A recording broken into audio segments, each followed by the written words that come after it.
Hello, everyone. Hello. Hello. Yeah, I know. I've got a Zoom call. Thank you.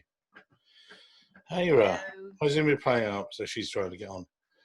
Right, let's see where everybody is. This is why, because I've got headphones plugged in. Hi, Mike. Hi, everyone. Everybody. Cam, unmute yourself, because you're the best person here today. So unmute. Cam did his homework, everyone, and he was the one that was watching the video of me. Cam, can you hear me now? Cam, you're unmuted. Say hello. Wave, Cam. Cam Leong. Hi. I just unmute myself. Sorry about that. Sorry, no, so I can tell you, everyone, Cam was the best person at doing his homework because he watched my video all the way through to watch all eight tips and discovered only 6 of them had been recorded. So shame on all of you. He was the one. He was the SWAT. I'm always a loyal fan, Mike. Thank you, Cam. Yeah, that's all right. I'll send you the Twix in the post. But what was great was really grateful because it meant that we updated the video. Actually, there was a slightly outdated one. We got all 8 tips on there. They are designed a little bit tongue-in-cheek. They are designed also for more junior candidates, perhaps, first time you might have done interviews, a good refresher to people that perhaps haven't. So, yeah. So everyone's, it's nice and warm. What have we got people? How many people we got here? Quite a few. It's good to see.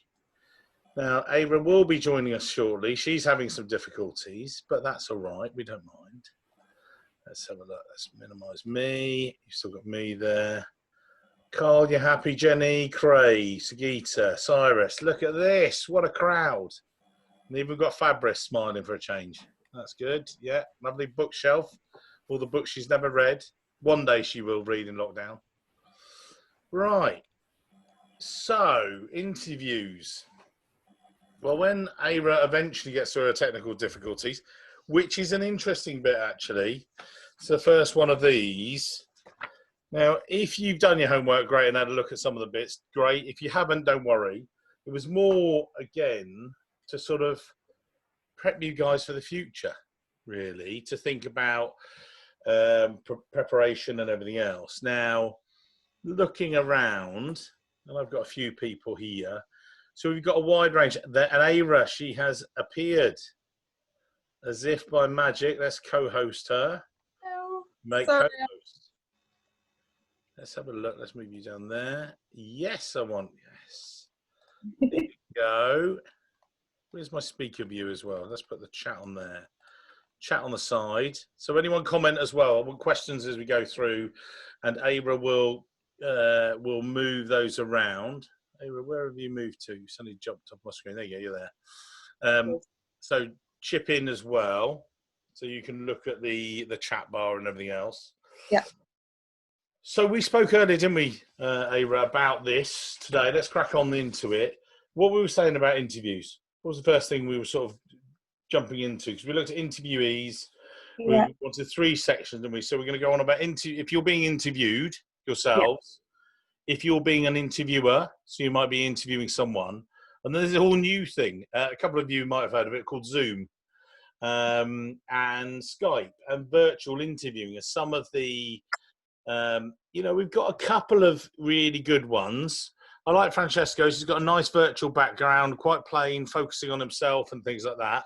And then we've got some other people that perhaps have got some more adventurous backgrounds, should we say, more cluttered, where people their attention might be drawn to.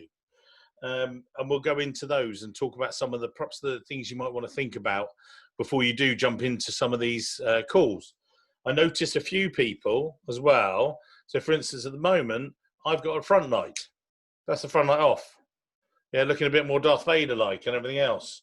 In fact, if I move there. So, having a light on the makes a heck of a difference. There you go, and a dog that barks. There you go. There you go. Keep going with the sound effects, Aira. Aira, go on. Talk. We were talking about Dragon's Den, weren't we, and things like that. Or shall I just dive in because you're a dog? Sorry. No, so we were kind of looking at sort of from an interviewee perspective, sort of what the most important areas are. So obviously you've been sort of within the industry for a few years. I mean, sort of you've probably seen a lot of mistakes. I mean, what would you say are the most common mistakes that you see sort of when people are going in for interviews, and what would you pull people up on sort of if you're doing a screening call for preparation with them? Okay. Probably the first thing after doing this, yeah, as you say, 20 plus years, the first thing I think about is interviewing is a two-way process. And you might think, oh yeah, well, that's obvious. That's really obvious. You know, someone's walking in the room. It's not obvious to you lot. Otherwise you get it right. And you'd hire someone every time and you'd never make any mistakes. And someone said that to me before. They said, well, I know about this. I went, really? What, so you've hired every person you wanted? And they went, oh, no, we haven't. I was like, well, there you go then. You're a bloody idiot. You know, because they're not. What I'm trying to say to you is it's a practice skill. You need to, as we said at the top of this, and this is one of the things we did. Let's get it a bit closer. Oh, there goes going black. There you go. I don't know. There you go. I can't do it. Oh, there you go. Well, that's interesting. I like with a virtual background, it doesn't do it. Oh, there you go. That's better. That's better. That's the interview checklist. You'll find that on the website. And there's one for the interviewee. There's also the one for the interviewer, which should have been attached. But I think for some reason it's got attached, so we're going to get on there. But the interviewee checklist is actually valid for both sides. But what we were saying is, any interview is a two-way process. And nowadays, I think, you know, when I first started, the power was very much more with employers. I think that you were perhaps more grateful to have a job, if that's the right way to put it. It's the wrong way, but it was like there was a lot more employers were able to dictate. You know, you wanted the job, you wanted to come to them, or I'm not sure I can afford it. Now I think there's much more opportunity, and I think the job market is much more open. You know, and this is one of the things I saw. You know, it was just at the weekend. You saw Dragon's Den. And there were some of the people sitting there and they were talking to the dragons and they were telling the dragons stuff. And I was thinking, are you guys idiots? You know, because they were telling Peter, who's a telecoms billionaire, about telecoms. What this guy doesn't know, you know, hasn't been written. And I'm thinking the same goes for the people when you go in for interviews. Make sure if you're the interviewee, you are preparing and you have researched who you're being interviewed by, who you're meeting, and what you're doing, and how long does it, you know, how long would it take? I've just got some of my notes here. Say for the Dragons, if you're going to do a pitch, how long would it take for you to look up Peter Jones?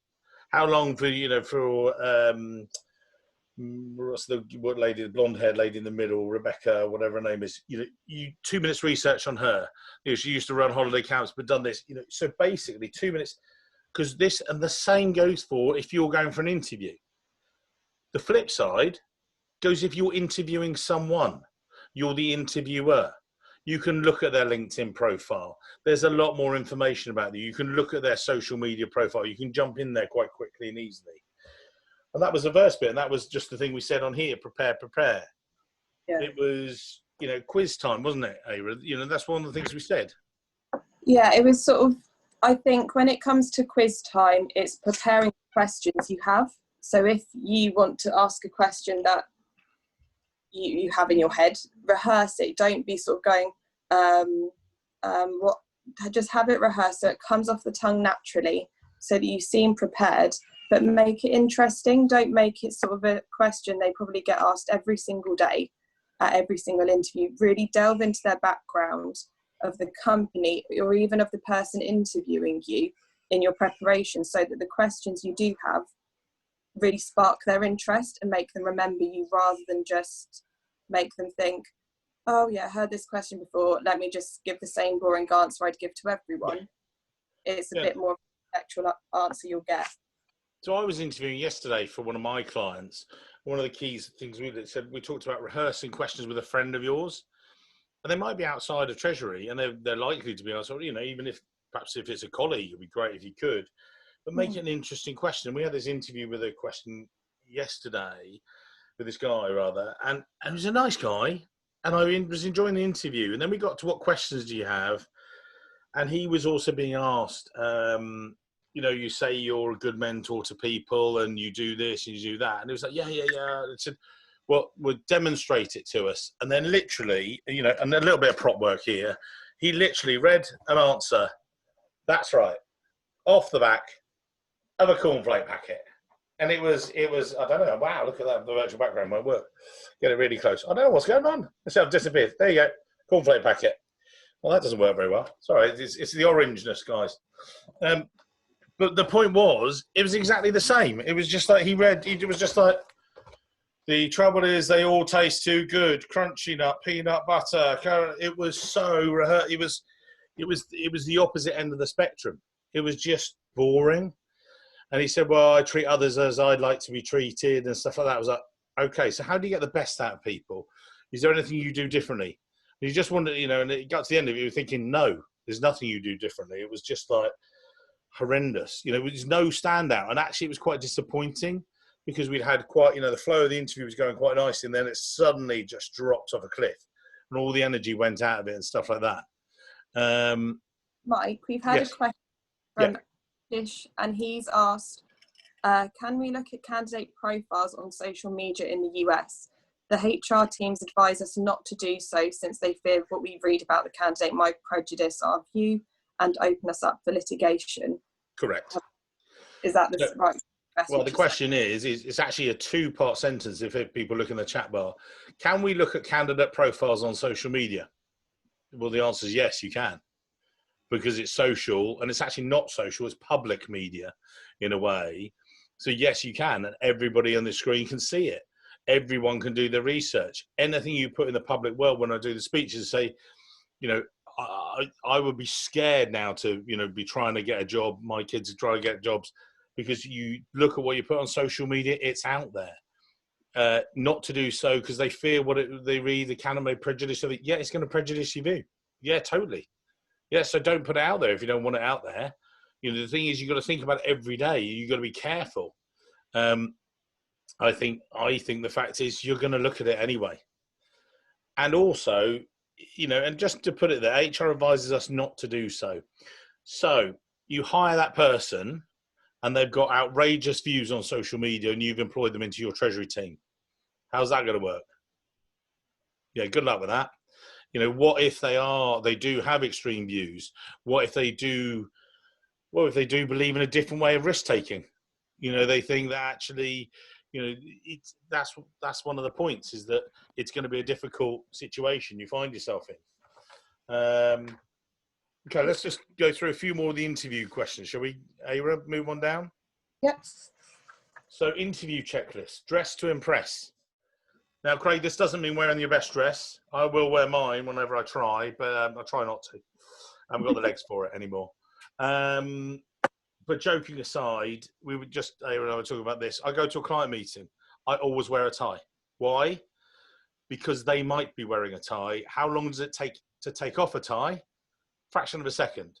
To put one on, if they're all in the room, and I will try and ask a client, is it smart casual? Will people be wearing ties? It takes, get one on and then quickly take it off if need be so you can relax down. You might want to say, is everyone suited and booted? I would be quite careful. Akos, I'm going to come back to your question. It's a very good question. But wearing a tie. So, I've always advised dress smartly and then you can, relax from there. Then what was next bit? So check yourself out first. This was reviewing your CV, thinking of your career history, anticipating questions to be asked, and prepare. What I want you to do is next time before you go for an interview, day before, I want you to grab your CV resume, interview yourself. You're like, what? And say, easy. So just do a quick mini rehearsal. Just go through and say, right. So Emmanuel, he just looks at it, he grabs it and goes, right. So why did you, where did you make the move from school? What did you make to the next move to do? Why did you do this? Harry, can you hear me? You froze a little bit, but now you're back. Okay, so I won't move. Interview yourself. Ask yourself some tough questions. What questions would you expect to ask yourself? What gaps would you see in there? And we said that, didn't we, Ava? Because you've done that with some of your candidates and found that really helps. I think it's kind of going through the CV and sort of identifying areas that either sort of you're worried about yourself, about somebody asking you a question on, and if you are, just practice the question, go through your CV with a friend, sit down, get them to ask you questions. Well, why was this? And get answers rehearsed. Because I think if you were to come across and be hesitant over why you had a gap, which some of my candidates have, they've not been working, or they did an interim contract, now they're looking for full time, but there's been a 6-month gap, it's why.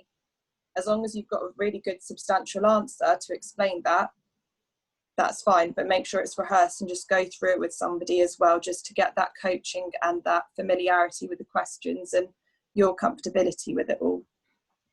And you're right. And then the next bit about that, which you sort of led on to, as we said, what do they want? Is like this what you think a prospective employer will want from the ideal candidate, and consider whether this is you. Now, I'm not saying you have to be 100% perfect match to every single job you go for.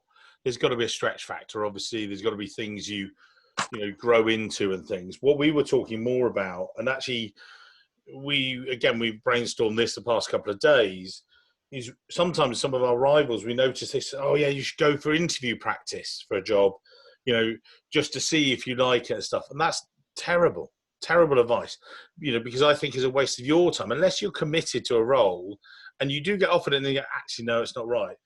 Only go for a job if you actually want it, because I think that's then when your passion comes through as well. And you're going to go, yeah, I want this job.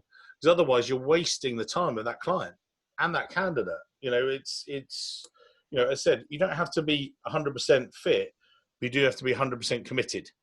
Yeah, and even sort of if you have a first interview, I think it's important to stress that if you have had a first interview and it went well, they really liked you, but you didn't feel sort of the company fit was right for you, that you wouldn't be able to work in that environment and that the job isn't for you after having the interview, then say so, rather than kind of getting yourself further into a interview process before it's kind of second stage and third stage. Yes. Cut ties and just be honest, rather than kind of saying, oh, I'll just go along with it just in case. You never know, I might change my mind. If you've got a gut feeling, go with it. And again, that seamlessly goes into Akos. He's put a question in the sidebar here. Is it okay to give interviews a case study to resolve? Makes it easier to compare candidates. Yes, a little bit, but we'll come back to it. Also, is it okay to test their stated languages, which also could be part of the case study? You could actually try and do that, even if it's not necessarily relevant to their job. No, it has to be relevant to the job, otherwise it's illegal, just to come back to that. Many candidates overstate those, but often token their credibility. Again, that language piece, you can only test people's language skills if it is properly relevant to the job. If and it's a part of the job, and you might want to do that with a separate questionnaire. Going back to the top part of the question, there's actually a really good one. I actually had it used to have it in the US with one of my clients in Chicago. In fact, we've managed to finally get them to realize, as I said here, right back at the top of the show, it's a two-way process. People don't need a job with you. There are other jobs around the corner, and they can go and get them. So what I had to say to these clients, what they used to do is say, look, what we're going to do to filter out these candidates is give them a case study. They're a consultancy firm. They do treasury consultancy. And we will say that this is the problem. This is what a client, tell us how you might solve it. Tell us. And for them, it's great because they get a buy in it. But I'm saying, how many people do you get this? Oh, yeah, we're really struggling to get the numbers up. No, what a joke. No, really? Surprising. And one of the reasons is because there's no buy-in. They don't want to work in consultancy. Consultancy is a tough gig. It's a tough job. It's not like, oh, yeah. I said, what I actually said to them is, right, why don't you get them in? And we literally flipped their interview process on its head. And what they do now is they get people to come in, meet some of the consultants, the junior consultants, have a coffee, sit around and do it sort of much more. They get to understand what consultancy is about. It's a bit of a coffee morning type thing, but they are being interviewed. I say, look, why are you interviewed? Tell us about yourself and things like that. So it's a much more informal process. Then they explain, they say, look, if you're interested, we will test you at the next round by having a case study. And before, what they used to do was just hand it to them and a bit like an exam and put them on the spot. And they said, well, actually, I said, is that what you do with your guys here? And they went, well, no. I said, right, so artificial situation, artificial study sounds wrong. said, why don't you, like a couple of days before, give it out, send it out to the guys. They do some research. They say where they did their research, and it suddenly opened up the process. They get much better candidates. We've hired a couple of people for them, not recently, and one of the reasons being because they've done so well. The guys have stayed there. The guys go in and they stay, and they really enjoy it. They're much more engaged with it as well, sort of thing. So a lot easier. Question from Mr. Matt Norris. Having had pointed me some time ago, I feel like I might as well share. But people don't say the interview and interview names wrong. I find it helps create rapport, puts people at ease to hear their name, their own name. Would you agree? Yeah, definitely. Yeah, I think again, the time of just literally a big spotlight on someone, like having it right. Tell us your name. Do us all this. Da da da. It's wrong. People. They don't have to get a job with you. They can go and get the job with XYZ corporate as well. I'll describe the culture of our company. Yeah, mouldy, green mould. That's what it's like. Ira can describe it better than me. Sergey, we'll come back to that in a minute. Yeah, we'll come back to that in a little bit. And I think culture is actually a good thing before we get onto virtual interviews and things. Start with about Ira. What else are we going on to then during the interview, or what we were talking about? Process. Yeah, so you're talking about sort of first impressions, and sort of kind of the positive mental attitude you'd have going into an interview as well. So I think first impressions are really key. So you kind of want to have a very open sort of body language with them, go in a firm handshake. People, I've had clients say, oh, they're a really nice person, but their handshake needs a bit of improvement. Yeah, so basic. Your handshake, just sort of go up to your friends or family, maybe not at the moment, but practice shaking their hands. Sanitizer. Yeah, clean yourself afterwards. But sort of make sure that you're keeping eye contact with them, that you're expressive, and that you start to build a rapport with them as well. So explain sort of in your circumstances and how sort of you can maybe bounce questions back off of them, because it might show that you're sort of interested in hearing how they might have adapted in situations and things like that, and just being positive. And again, rehearsal for this I think is important, so that you're not coming across as, yes, this is what I did, blah blah blah blah blah, like really dreary answers. Make sure they're engaging answers to really grab people's attention for you. I think that also comes back to the rehearsal piece as well, doesn't it? That rehearsing with your friends and family and stuff, and try and get people that are going to make it a bit tough on you, so that when you answer the question at interview, it's actually easier. Because you go, oh yeah, I've got this. I've done this one. Oh, and you can make a point. And again, don't waffle on. Answer a question, shut up. Like give what you feel, and also you get to the end of what you might feel is the answer. I say, does that answer your question, or other bits I've missed out? Because they might have something else they need as well. I'll come back to some of the sidebar questions as well. I think it was interesting there, you brought up the next one bit on there is be confident, not arrogant. I think it's a fine line. Very fine line. But I think the more that you rehearse and the more that you get to know people in an interview situation, you can just you can balance that out. And again, one of the things here, remember throughout the interview, you need to demonstrate you're technically qualified to do the job. So that's what you're doing. You're sort of bringing out so does that answer your answer about FX? Does that answer about cash management? Does that, and people say, actually, I was wondering a bit more about treasury management systems. Have you used this? Or are there areas I haven't covered? And again, then the next part about this, critical but loyal. Be careful about slagging off your current employer. You might really not enjoy your current job. It's a very fine line. The way that I would generally the sort of air, if you like, and not ARA, but to errors is explain. Talk about your role. Talk about where it's sort of got to, where you've got to. It's run a natural course or things like that. If you've got difficulty or challenges with your boss, you might be able to bring them up, but be very careful, because immediately you do that, you're marked down as a troublemaker. And I think especially in Treasury, it's everyone knows everyone, especially in the UK. Like I was at conferences and people knew one another from their careers. So people might know, they might be friends, sort of your boss and the person interviewing you don't know. So I think just always err on the side of caution as to how much you're going to say. Yeah, no, I agree. And I'll just go through a couple of bits. So yeah, just a bit. Now, Sergey, I'm guessing you said, Mike, can you describe the culture in your company? I'm assuming you mean in general people's companies, not in mine, obviously, because it's a bit crazy because I employ people like Aira. But joking aside, I think you can describe the culture of your particular company, and also maybe use it as it's a great open-ended question to ask people about their companies. So that, you know, we've got quite a culture like this. Is that similar to yourselves, or what's the culture here at Coke, or what's the culture here at such and such? Was a nice way to do it. Then come on, another good question from Akos. Is it a sign of weakness if you state open to a temporary interim assignment? I don't think so.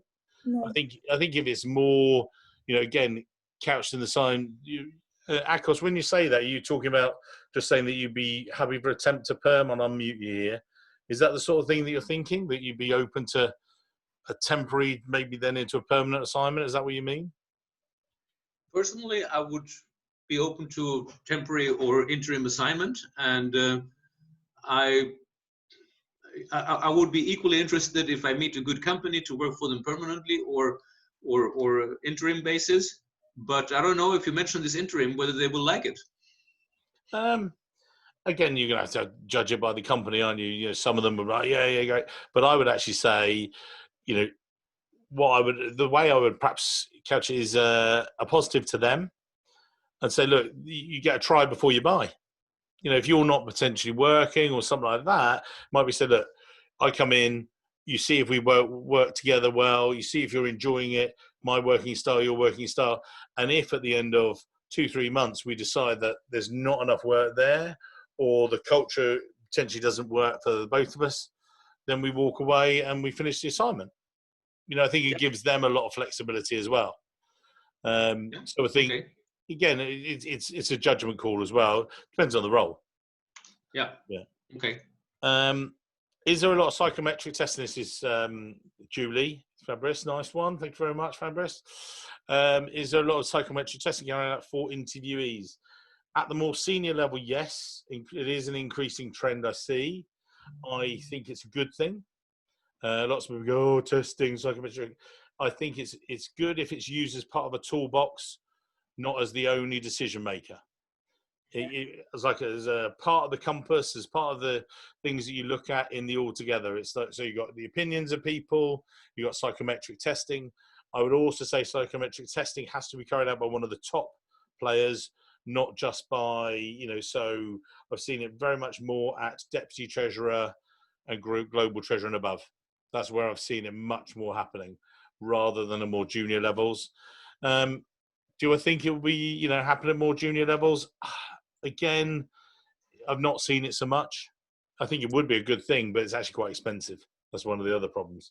A good, decent psychometric testing can cost anywhere between £6,000 to £12,000. This is a one-off. Yeah. Sometimes do proper case studies, real deep dive, 2-day exercise. Pretty expensive. Good business, though, for someone. Sometimes a company will ask you to fly out to, meet them in another city countries, given they will pay for it in case it remains undiscussed.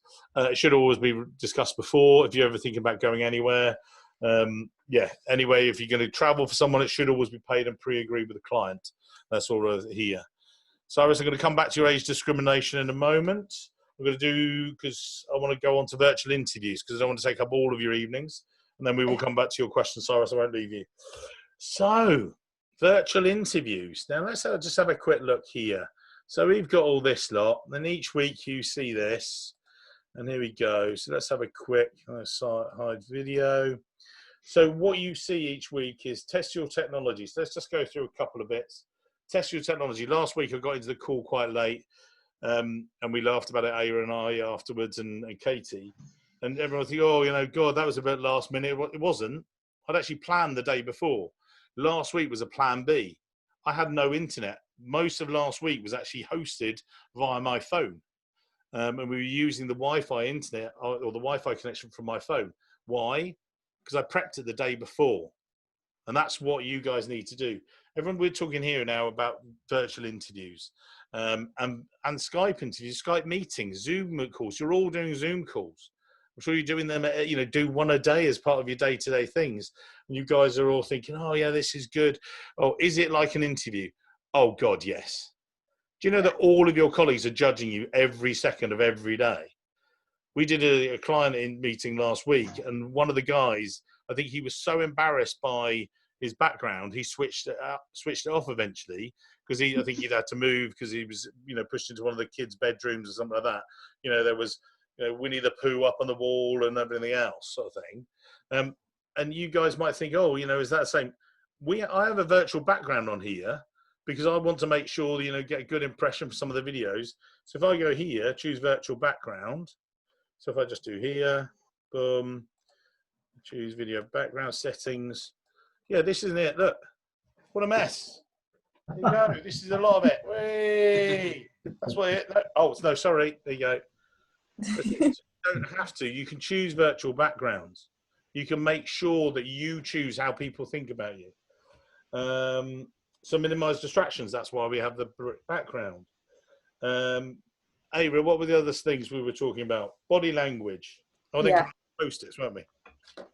Yeah, I think sort of maybe it sounds silly, but on Zoom or sort of even on your phone, even just prepare yourself on iPhoto if you've got a Mac or whatever webcam you have. See how you look, so you know sort of how you come across on the phone. Sort of make sure you're looking at them, sort of view the little camera hole, so you still kind of have some sort of eye contact even though you're not in the same room. And just kind of open body language again. Just don't be sat sort of arms crossed or fiddling away. Make sure sort of that it's very positive. What they can see is what they want to see as somebody coming into their environment, and that you'd be a positive person anyway. And then part of that, the lighting as well. Yeah. I've done it a few times there. That's the light off. That's the light on. It's just a little fall light and stuff like that we've used there.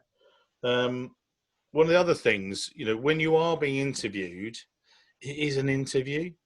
I recently had a situation, very, very good guy who's got the job now, thank goodness, for one of my clients I'm recruiting for out in the Middle East. We did a pre-Skype call with him. Fantastic guy, great. Got to the third round, and actually I was doing this interview with him, and he took forever to get to the point, but he had some great, incredible, valuable answers. But because he was on Skype and he wasn't used to this, he was much more used to a face-to-face, he didn't get to the point. And what we did is we actually pre-rehearsed it. And one of the things I said to him at one stage, I said, right, stop there. Jump to the end. Tell me the 3 key parts of this answer you're going to give me. And he grabbed a Post-it and I said, write them down. And he put it on the side of his monitor. Oh, there you go. And then he just said, do another one. And we did another question with him as well. And he did another one. And we kept doing this. And actually what happened, he put them all the way around. And when he got to the actual interview and they said, right, what are you like as a team manager? And he literally just looked and went, team. Right. Well, the key 3 things that I think about team are this, this, this. And they came out, they offered him the next day. And they came back and said, wow, he blew us away at interview. And the reason was he was no different. All he did was summarize his answers, because remember, this is a very concentrated thing. I'm talking to all of you. I'm talking straightly to Vincenzo. I'm talking direct to Ava. I'm talking direct to Evo. This is one of the key things. It's very concentrated. So that's one of the things. So coming on to any other common mistakes. Eye contact, we've just gone about that. Preparation, wearing the wrong clothes. I wore clothes. I'm all right today. Bad connection, we keep connecting on that, and that's good. Nearby distraction, we've gone through those.